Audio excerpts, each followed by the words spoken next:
Welcome back, my spooky friends. Today is my October reading wrap-up video. I read a total of 16 books in October. This is an all-time record for me. Oh my goodness.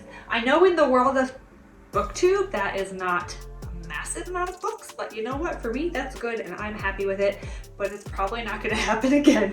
So don't get your hopes up. All right, so usually what I do is I go in order from the books I liked least to the books I liked best. I recently started using Storygraph, so I can even put up some really neat pictures of my reading stats for the month, but I do have some notes as well, so you'll see me kind of looking down. It's a really great month. I enjoyed most of what I read, and a lot of these books I've already mentioned in videos, so if they have a dedicated review video or they've been discussed in depth elsewhere, I'm not going to go into it here. I'll just direct you to those videos. Okay, so yes, according to Storygraph and Goodreads, I read a total of 16 books in October. 10 were physical books. 3 of those came from the library. 5 books were on Kindle, and all 5 of those were through Kindle Unlimited because I do have a subscription for that, and 1 was an audiobook. 5 of the books were part of the Halloween readathon that went on every Thursday through Sunday in October. That was really fun, and there was different prompts. I'm surprised that I picked out 5 prompts and I completed all 5. I usually am not good at that. 2 books that I read were part of my book club, the Dark and Twisty book club. We do a longer and a shorter option each month, so I read both because I had time. 1 book I read through the Grim Readers book club, which is over on Instagram. We do a monthly chat at the end of every month about the book that we read, and 1 of the books came from my Nightworms subscription. Okay, so again, according to Storygraph, now obviously, you know, the audiobook, this is converting it to pages, but according to Storygraph, I read 4,622 pages total. It sure felt like that. And my average rating was 3.66 stars. Have I had better months? Probably, but this is the first full month I've been using Storygraph. And I will again put some little pictures up here, but my surprise, most read genre was horror and then thriller, and then it includes kind of some of the subgenres because it will label books with more than one genre sometimes. And I can also show you the breakdown. There's a nice bar graph with the breakdown of my star ratings. Goodreads, I round them up to the next highest star, but on Storygraph, it even lets you do like 0.25, 0.5, etc. stars. So that's nice. Okay. So let's get into it. Some of these I have the physical book. Some of them I'll have to put the picture up here. Now we'll start with my 2 stars. It takes a lot for me to make a book a 1 star. And sometimes I go back and think, yeah, I probably should have just given that a 1 star, but I don't know. That just feels really mean. So I don't know. I tend to make 2 the lowest. So I had 3 books, unfortunately, that fell into 2 stars. So that would be Ghost Eaters. And I have done an entire review video just dedicated to that book. So it'll be up here. You can go look at that if you want. And I give multiple reasons. It's not just like I hated this book, this author sucks. I went into detail about my thoughts. And then also Harvest Home and October's Harvest were 2 stars for me, unfortunately. I'll link up here. Also, I recently just uploaded the video, a reading vlog where I chose 4 books that were like autumn, harvest, fall themed, just in time for October and Halloween. And those 2 were unfortunately duds. And again, I go into detail about why I did not like them. Now, Ghost Eaters is a relatively new release, and you are following this young kid named, well, young kid. They're all adults, early 20s, but to me that's kids, but Silas, who is battling a drug addiction, and his group of friends, and they find a new drug that apparently you can get haunted. And so if you take the drug, you can see the dead, and it's in the description, it's not a spoiler. Silas dies, and now his friends are trying to take this drug to get haunted and to be able to interact with him and try to bring him back into their side, you know, the world of the living. And there were parts that I liked and parts that I mostly didn't like. So again, check out that video. And I don't want to take up too much time with the other 2 because I go into great detail in this vlog video, but Harvest Home is a book from the 70s, and it's following a family that they move to this like picturesque country town, and it's a farming community, and they have some old school agricultural folk type beliefs, and things start getting weird. Reading the description, I thought it was going to be terrifying. It wasn't. October's Harvest is following these young kids, these siblings, a brother and sister, and they are part of a cult, but they were not born in the cult. They find out that they were taken from the outside world and brought to the cult, and for what reason, they don't know, but they feel like there was a reason, and they're trying to discover that and then also try to escape. It wasn't great. Okay. So I had one 3-star read. This was my audiobook, The Exorcist. I love the movie The Exorcist, one of my all-time favorite movies, not even just horror, just all-time favorite movie, and so I was really looking forward to reading it. I did a video, it'll be up here again, I don't want to go into detail, and everyone knows what The Exorcist is about, so I'm not going to describe it here. There were just a lot of reasons that I think I prefer the movie to the book in the end. Okay, we'll leave it at that. All right, 3.5 star. So my first 3.5 star was Dark Harvest, and then this was the shorter pick for my book club for this month. I think most people know what Dark Harvest is, but if not, there is a town where every year this October boy, this like animated, talking, walking pumpkin head on a scarecrow body, comes alive, and the boys, all the teenage boys in town, are sort of in a race or like a battle royale, if you will, to try and find him and kill him by midnight. And it's a yearly tradition that they have to do for a reason, and I'll let you read the book and figure out what the reason is. It was fun. You don't want to go into it and try and analyze it. Just read it for what it is. It's fun. It's junk food. It's a Snickers bar. It's not going to be a literary masterpiece, although it is a good book and the writing is good. Just suspend your disbelief and go with it, and that's how you'll enjoy it best. My second 3.5 star, when I round up to 4 on Goodreads, is This Is Halloween. I'll put a picture here. That's also in this reading vlog I just did. This is a book of short stories that all take place on or around Halloween by James Moore. I enjoyed it. The first story I thought was the scariest, personally, and it's these two moms, like in their 30s or early 40s, and they're taking their kids down the street trick-or-treating, and something goes awry, and it's just the description of it was very scary, and I was like, if I saw that in a tree, I would be very scared. And then my last 3.5 star read, I literally just finished this morning, and that is Bradbury's The Halloween Tree. I had never read it before. I don't even think I saw the movie before. That was also part of this reading vlog for the last week of October. It was enjoyable, it's just it was middle grade, and that's not really for me, and there were parts of it that I didn't understand, so I don't know if I was smart enough to get it, if it went over my head. I don't know. I just didn't, there's parts of it I didn't vibe with, but parts of it I did enjoy. You can go watch that video if you care.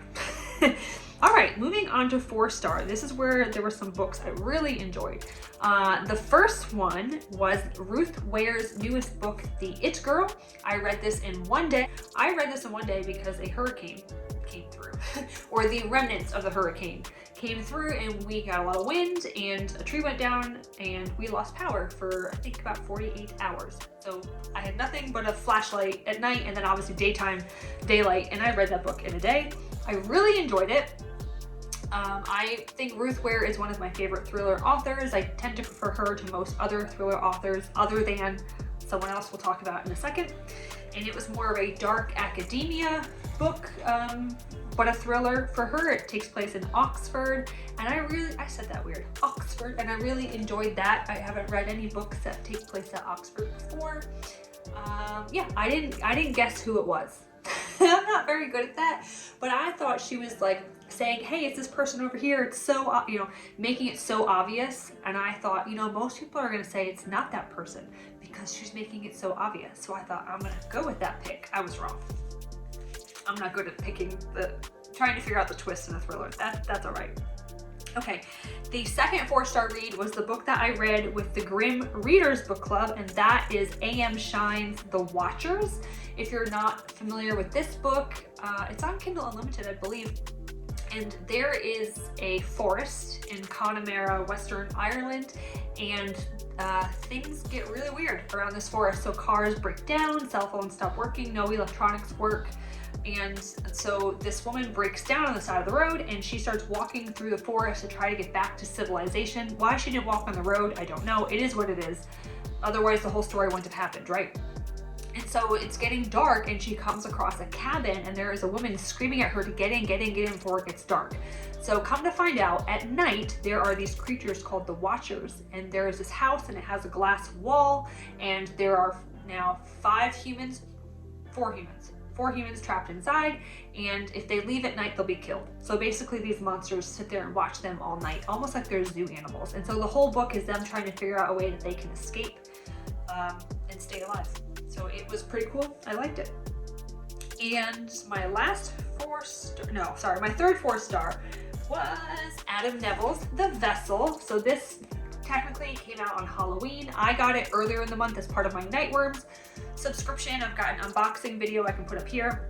I really enjoyed it. You're following Jess, who is a caretaker, kind of like a nurse's aide, and a woman named Flo, who is a dementia patient, but she's not your normal dementia patient. Something supernatural, occult, something weird is going on here in the house that Flo lives in, where Jess goes to take care of her. Something's not right. There's something going on out there in that garden, in those woods, and in that pond, and Jess is trying to figure it out. She does bring her young daughter over because she doesn't have childcare options, and Flo and the daughter strike up a really unique and form a friendship very, very fast, and Jess is a little bit concerned and not sure what's going on because her daughter starts saying weird things. And then she's almost thinking Flo is able to get out of bed, but Flo is bedbound and she hasn't walked in years, so how is that happening? It's very good. It's very like elevated horror, elevated writing. Some words I admit, I had to look them up because I wasn't sure what the words meant. I had never seen them before. And he is a British writer, so he uses a lot of words that are, British rather than American English. So some things I had to look up, like slang. And sometimes the way the dialogue is written is more the way people would speak to each other rather than if you were writing out dialogue. And I thought, as I was reading it, oh, that's kind of weird. I wonder what the point of that was. Well, come to find out, at the end of the book, there's an author's note, and I'm reading that, and that's because he originally wrote this as a screenplay. So I thought, aha, maybe one day this is going to be a mini series or a movie. So it makes sense why the dialogue was written the way it was, because it's more of a way that we would speak to each other. Okay, my last 4-star that I read for the month, this has to go back to the library, was Daisy Darker by Alice Feeney. This is her newest release. So I thought it was really cool. In the beginning of the month, I read Ruth Ware's newest release, and then at the end of the month, I read Alice Feeney's newest release. They're both very popular female thriller writers. I tend to prefer Ruth Ware's stuff. I own more of her books. Actually, I don't own any Alice Feeney books, so there we go. I previously DNF'd his and hers, and I finished Rock, Paper, Scissors when that came out. 2021? I forget. But that, I remember that I liked it, and I think I probably gave it 4 stars, but it wasn't memorable. Like, I don't really remember many details that happened or the big twists, reveals, or anything like that. This one, I enjoyed it, obviously, because it got a 4-star, and I think it's more memorable. So we're following the Darker family. There is a grandmother who is a famous children's author, and she lives on this isolated house on the coast, and when the water comes in, they're cut off from the mainland. And it's Halloween, it's the grandma's birthday, and the grandma was convinced she was going to die on her 80th birthday, so she's had her whole family come over to spend the night and celebrate her birthday. And lo and behold, people start dying one by one, and you're trying to figure out who is it. It's very obviously a take on Agatha Christie's One by One, and in fact, they even make a reference to that in the book, so that was fun. I had an inkling all along who it was, because like in a whodunit, right, the big reveal is who did it or how they did it. So I kind of knew that, and I was right, but there's another twist that I didn't get right. And if you've read the book, you know what I'm talking about. Like that was something I was like, shit, I wasn't expecting that. The book also delves into dysfunctional, toxic family structures and family relationships, and being a child growing up in that sort of a thing with not having stable parents or coming from a family where your parents have gotten divorced. Unfortunately, I could relate with a lot of that, and so I think that's why this book is going to be more memorable for me going forward, as well as that extra plot twist that was like, oh, that's not normally what you find in a typical thriller like this. So I did really enjoy that. I think Alice Feeney really stepped it up since her last 2 books. This seems like it's in a whole new category than her other 2. which would be His and Hers and Rock, Paper, Scissors. All right, 4.5 star. I had 4.5 stars. So first we can talk about Slewfoot. This is an amazing book, beautifully illustrated. It's in 1600s Puritan Connecticut. You're following Abatha, who is a recently widowed young woman, and she finds out that she's got some witchy powers, and there is Slewfoot, who's kind of like this forest demon. Is he Satan himself? You'll find out. And they're helping each other. They strike up a really unique, uncanny friendship where they figure out they can help each other. I had heard so many good things. It had been sitting on my shelves for a year. I'm very glad I finally read it. I also did a video, I'll put it up here. If you like Slewfoot, then try this. So it was about 15 books that were fiction or nonfiction about witches and, you know, thrillers, horrors, that sort of thing. So go check those out if you like Slewfoot. I don't have a copy of this. I'll put a picture. Gallows Hill by Darcy Coates. That's her newest release. That was the longer pick from my book club reads for the month. I also read it in a day because I read that and It Girl back to back during the hurricane when our power went out. I really enjoyed it. My first Darcy Coates book I ever read. I know that she does haunted house, like more like the cozy side of horror very well now. I had been hearing that and now I've experienced it for myself. You're following Margot. Her parents gave her up when she was like 8 years old, 7, something like that. She went to go live with her grandma. Well, now her parents have died and she has to go back to the house where she initially grew up in, Gallows Hill. It is an award-winning winery and her parents have left it to her. So why did her parents get rid of her and cut all contact? We don't know. You find that out in the book, obviously, but for most of the book, you're trying to piece that together and figure it out. Because obviously that would be very painful for a kid to go through, so that's a huge part of the plot. We'll kind of find out that the house is haunted, and the descriptions of the haunting and the descriptions of them trying to get into the house and prowling around the house and chasing her through the house were very, I don't want to say scary because it's hard for a book to necessarily be scary, but I'll tell you, my heart rate went up and I was feeling like uncomfortable. Like I put it down at one point, I would get up and walk around. It definitely made me feel uncomfortable. Now she is trying to figure out what's going on. How can she break this like curse or this haunting? There are some tunnels that go through the property because they used to store the wine barrels down there. She falls into the tunnels. She gets lost in the tunnels at some point. That was pretty scary because like I don't like enclosed spaces. Like the movie The Descent is very scary for me. So those parts of the book, I was like, oh, I'm feeling uncomfortable. I need to get up and move around and be out in daylight. Anyways, the ending was something, especially if you're a red wine drinker. That was something. So I enjoyed that. All right, and then I also gave this book 4.5 stars, and I read this in a matter of a day, Old Country. So I read this while I was traveling for work this week. I was coming back from California to the East Coast. So with the layovers and everything, I was able to finish it. Now this is written by two brothers. It originally started out, was a No Sleep post. It initially started out as on Reddit. I think it was with No Sleep, and it got so much traction and became so popular, it got a full book deal. You're following Harold and Sasha, and they are your typical, young 30s millennial couple, and they want to move out of the city and move to the country, kind of start a homestead, get back to nature. Harold is a Afghanistan vet. He's got some PTSD he's trying to deal with, and he just wants to try and get some more peace and quiet and move out there with their dog. The dog is like the best character in this whole dang book. I really liked it. So they move out there and they find out that the valley that they move in rural Idaho is actually cursed. There is an ancient spirit, and they learn from their neighbors, who are an elderly couple, kind of a playbook, if you will. So every season the spirit changes its manifestation or its form, and there's different things they have to do to ward it off, or if it shows up, to protect themselves and get it to leave. And they don't believe the neighbors at first. They're kind of like, yeah, you're fucking with us, you must be upset we moved here, like millennial yuppies coming in and you just want us to leave. Well, eventually they see for themselves that there's a reason to believe their neighbors. So I just thought that was so cool that it's a haunting, but it's not your typical haunting, because again, it keeps changing its manifestation and what you have to do to overcome it. I thought that was really neat. The descriptions of some of the manifestations are outright terrifying. Like, I will never look at scarecrows the same again, and I will not look at candles the same way again. Now I'm walking around my house and I'm like, where are my candles? Do I have enough candles if I should need them? So I really enjoyed that. I also live on a farm, in a farming community, like not in a city. So the whole feeling of like isolation and oh my God, we're so far away from help if something should happen, that part really stuck with me. And I think it made it a little bit creepier for me than maybe someone who lives, I don't know, in an apartment complex, but who knows? Try it yourself and see. Okay, and then I had, here we go.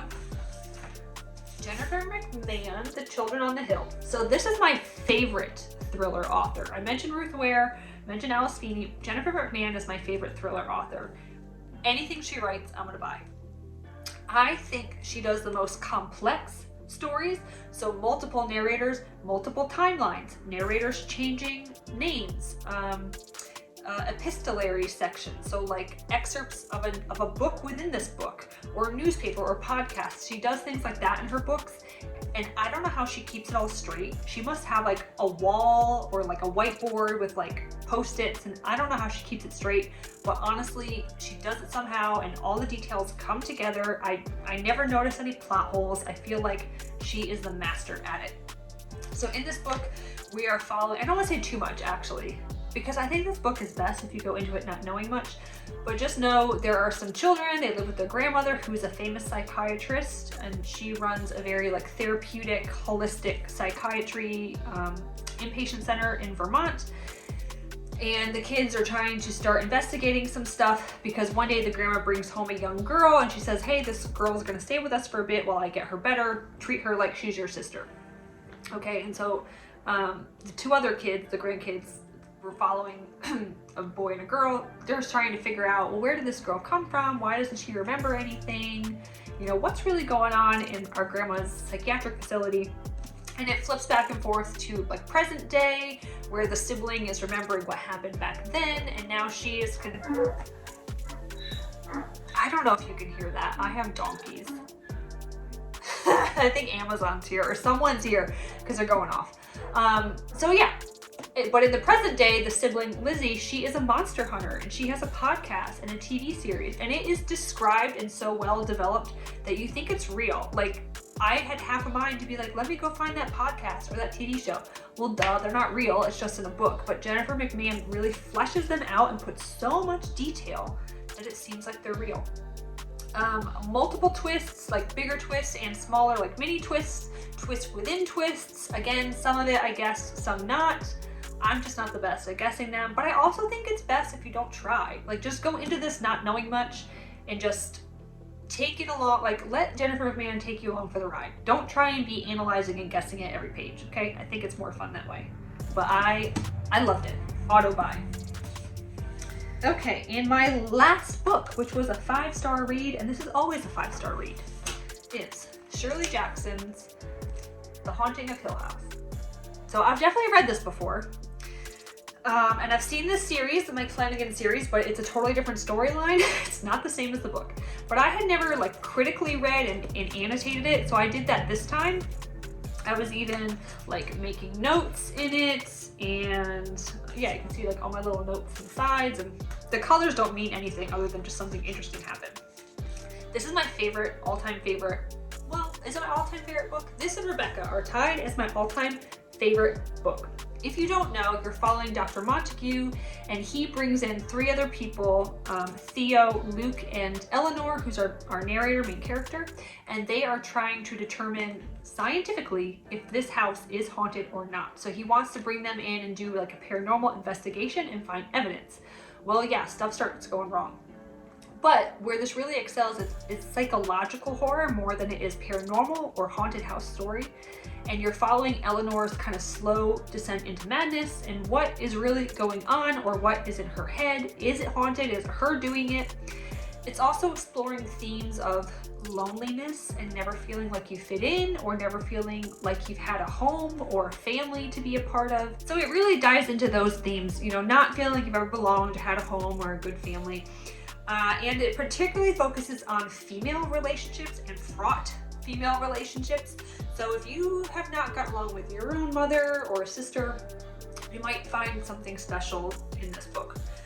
So Shirley Jackson did not get along with her mom. Actually, it's pretty well documented, and her mom was pretty nasty to her. So I think some of that was coming across in this novel. I might in the future do just a whole video about Shirley Jackson.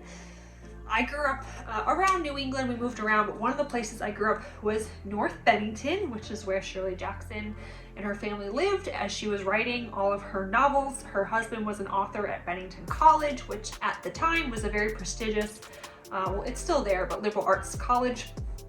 Yeah, so I used to drive, you know, or my parents would be driving, we'd be going down the street, and I'd be like, oh, that's Shirley Jackson's house. So I have loved her stuff in horror since a young age. I recommend it, but just know if you have seen the Netflix series, it's nothing like it. The character names are the same, and there's a house, and that's about it. Everything else is different. This, let me read to you though, this has the best opening paragraph, I think, of all literature, certainly of all horror, and many literary scholars agree. So I won't read the whole thing, but let me just read something. Hill House, not sane, stood by itself against its hills, holding darkness within. It had stood so for 80 years and might stand for 80 more. Within, walls continued upright, bricks met neatly, floors were firm, and doors were sensibly shut. Silence lay steadily against the wood and stone of Hill House, and whatever walked there walked alone. Like, it just gives me shivers. So it's not gonna outright scare you, but she is very good at terror. So there's a difference between terror and horror, and she's slowly kind of ratcheting that up throughout the book. I was drinking some red wine one night and reading it while I was home alone, and I did kind of freak myself out. I thought I saw something, but it was like out of the corner of my eye. It was a shirt draped over our treadmill. One of our guest rooms, the door was open, and I was reading and I looked up and kind of like scared myself. So it can definitely instill that sort of a sense in you, but the book itself is probably not that scary, particularly, you know, in people who are used to reading modern horror or extreme graphic horror. So that's all my books, 16, average 3.66, but you know what, I'm pretty happy with the month. I originally set out to, I think, probably try and read 12 books, so some of these were extra. That's great. Don't expect this every month from me. I also recently put up a video with my November reading plans. Hopefully I can stick to that. Yeah, that's all I have for you today. Hope you stick around and see what I'll be reading in November. We're doing some fun buddy reads and readathons. Let me know down below, what are you most looking forward to reading in November? Stay spooky, my friends.